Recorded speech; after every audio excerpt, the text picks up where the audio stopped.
Hey YouTube, I'm going to do a full review of this trimmer because I've been getting a lot of questions recently about it, and I'll tell you how I've used it and a little bit things about what I like and I don't like about it. And yeah, it's a Husqvarna 128 LD.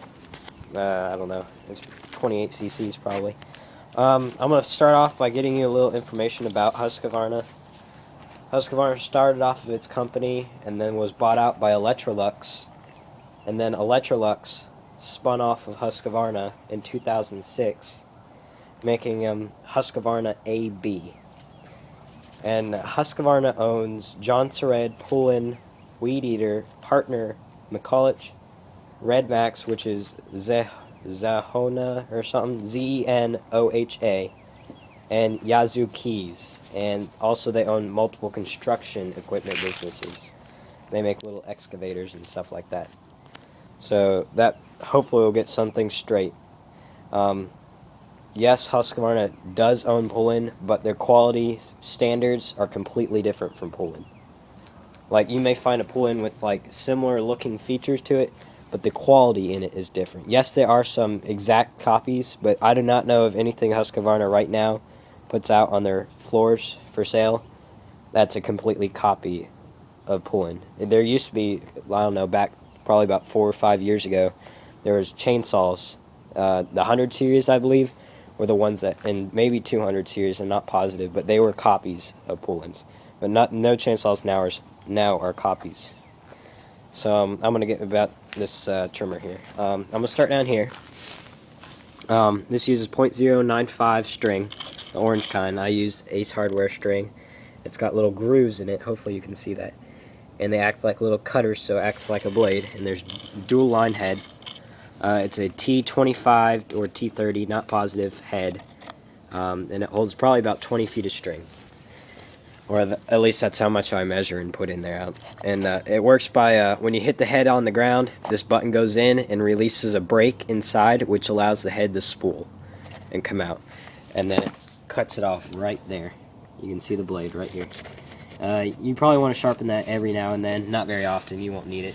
And most of you guys take the shield off. I keep my shields on just because if I don't, it gets very unbalanced, and then you have to work to keep the trimmer from moving upwards. And so yeah, this acts as a counterbalance for the engine. That's why it's there, and it's there to keep you protected.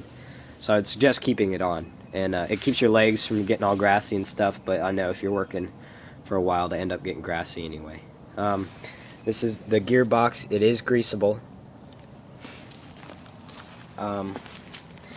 It's all dirty right now. There's some labels, your basic warning labels.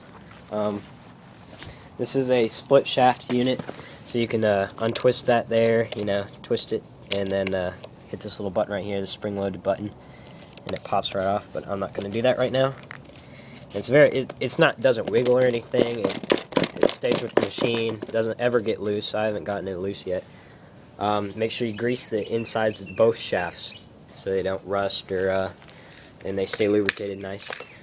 This is this handle, which is a little hard for my liking. I sort of like a softer handle, but it's fine.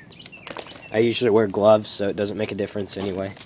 114 decibels, which is fairly loud, but most trimmers are fairly loud since they're right by your head.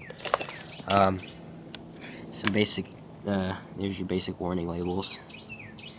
Pretty much standard. I have a harness clip here because usually I'm trimming for an hour and a half to 2 hours. About every week and a half to a week during the summer. I don't use this during the winter, so I don't know why you'd use a trimmer during the winter unless you had a little snowblower attachment for it, which they do make them. So yeah, so the harness does help carry the weight of this because it does get heavy after a while.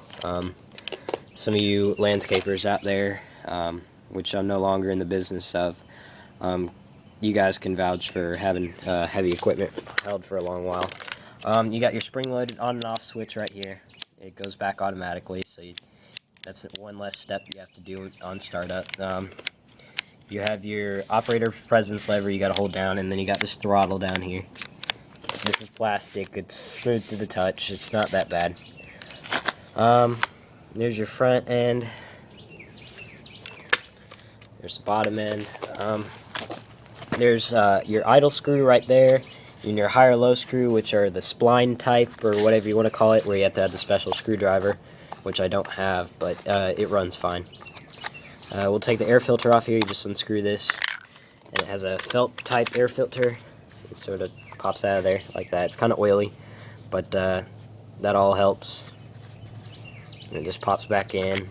I've seen them like cardboard, and I don't even know how that stuff works. And then it just screws back on. Easy access air filter. You make sure you want to make sure when you buy something you want to have all the stuff in mind when you buy it. It has a Walbro ignition, which works good. I'm guessing since it has a Walbro ignition, it has a Walbro carb, not a Zama or Zama or whatever you want to call it. It has a protector right here for your cabling, like your on-off switch, and your throttle cable runs through this here. This thing right here, this cordage or whatever you want to call it. It has a gas tank right here. Notice how it's not level with the ground, so it doesn't scrape along the concrete, which is very nice because these protect the gas tank from getting scraped. Because after you scrape it for a while, it'll eventually wear a hole in it. And I see guys pay tons of money for these really fancy trimmers, and they don't even protect the gas tank. It gets all scuffed up like that. This is a emission compliance period for 50 hours. That doesn't show anything on how long the engine would last. That just says how long the emissions will last. So you could have a 50-hour emission timing, but the trimmer could last for who knows how long. It could last for 500, 600 hours, and that really doesn't say anything. I mean, the more hours you have on here, the more emission stuff you have on there, and that's more things that could go bad. That's what I think. Yeah, gas tank is fairly large. It's not just right here. It goes under the body here. You can see a little bit of the white right there. That's gas tank too. Goes probably to about right there. Your throttle mechanism is right here. You got that position, and you sort of one there, but it doesn't catch. It's like right there and right there. That's off. But usually you just start it up right there and just turn it all the way off and give it a pull. And if it needs a little more, you just wave it back and forth a couple times. It is auto throttle, so when you have it on choke, the throttle is automatically put up a little higher than idle, to give a little bit more gas. Gas tank is fairly easy to take off. Just pops off, you know. Twists on and off. It's green. Helps you easy. Well, not necessarily helps you easy seeing. Here's your muffler. I do have it. I guess if you want to call it ported, it's not ported. It just has, it originally had one hole behind this plate right here. You can see there's a little exhaust that shoots that way. There's a plate right there that directs it that way. But I drilled 3 holes in there because there's only one originally, and it was very small, and I could tell that it was choking. So I drilled 3 holes and then put that plate back on to direct it that way. And I noticed better power in it, and it ran a lot smoother. So I'd suggest doing that. But be careful not to get metal shavings into your cylinder when you do that. And the spark arrestor is out. There's the bottom sides of that. It is a quite heavier unit, which I know I'm not a big fan of that. You can tell it's a little bit heavier, but if you go the model higher than this, which they sell at like Lowe's or your normal Husqvarna dealer, I think it's like the 223 or something like that. I don't know, but it has a little bit less of its casing and I don't know, fancy stuff on it, and it's just basically a basic model commercial string trimmer, and it's a little bit more expensive but a little bit lighter, but I don't mind the weight. I mean, if I have a harness, I'll do just fine. It doesn't smoke. I use the Husqvarna oil in it, which I like it because it already has stable in it, and it stabilizes fuel, makes it last for about 6 to 7 months, which is I should add the gas used by then. I'd probably go through a lot of gas in this thing.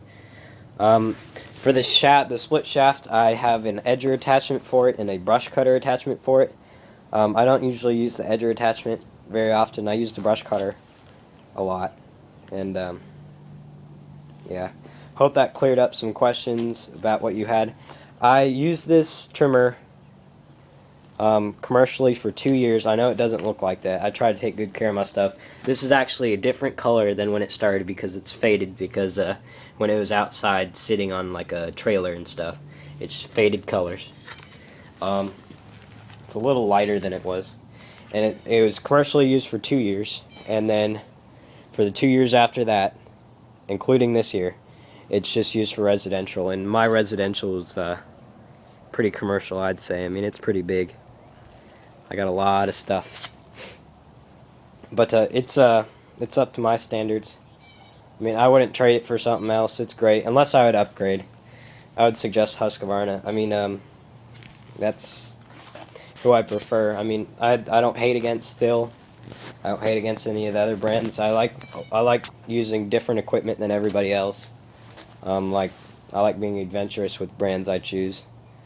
I usually don't stick with one, but Husqvarna is usually my first to go to. And if I don't like their price or what things look like, or I get picky with it, I'll just go to a different brand. And there's plenty of good brands out there that you can go to. But yep, consider Husqvarna. I'll do a startup here, nice and quick. Hopefully it has gas. Give it a couple primes. Hasn't been started since the startup video for the first season, which started up beyond my belief good. That's choke, no throttle, we'll just pull it. This is a spring-loaded thing, so it's in you turn a spring, and then the spring turns the engine, and it's not directly connected to the engine, so you're only connected to a spring. So there, it fired.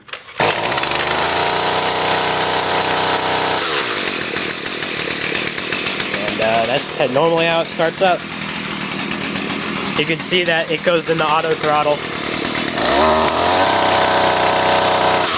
right there. And I would always suggest letting your equipment warm up for, I don't know, 20 seconds, 10 seconds, whatever you feel fine, but don't just, rev the crap out of it as soon as it starts up. That hurts. And you can use Troy-built attachments and Trimmer Plus attachments on this, and most other attachment brands. So now that's pretty much warmed up. Exhaust is hot. That's another way you can tell if your exhaust is hot. When your trimmer first starts up, your exhaust is actually kind of cold. So we'll give it a little trim.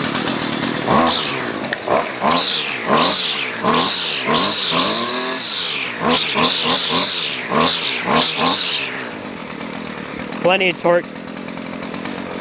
Yes, I'm using this one.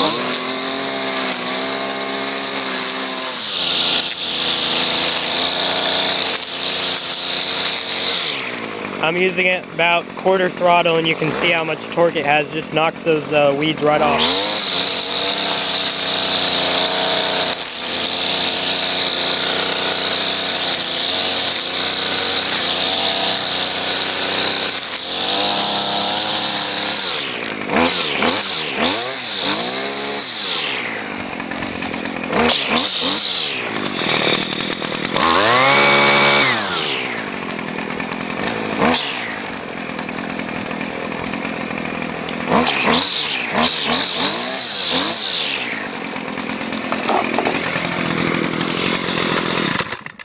But thanks for watching, you guys. Hopefully this cleared up questions, and yep, thanks.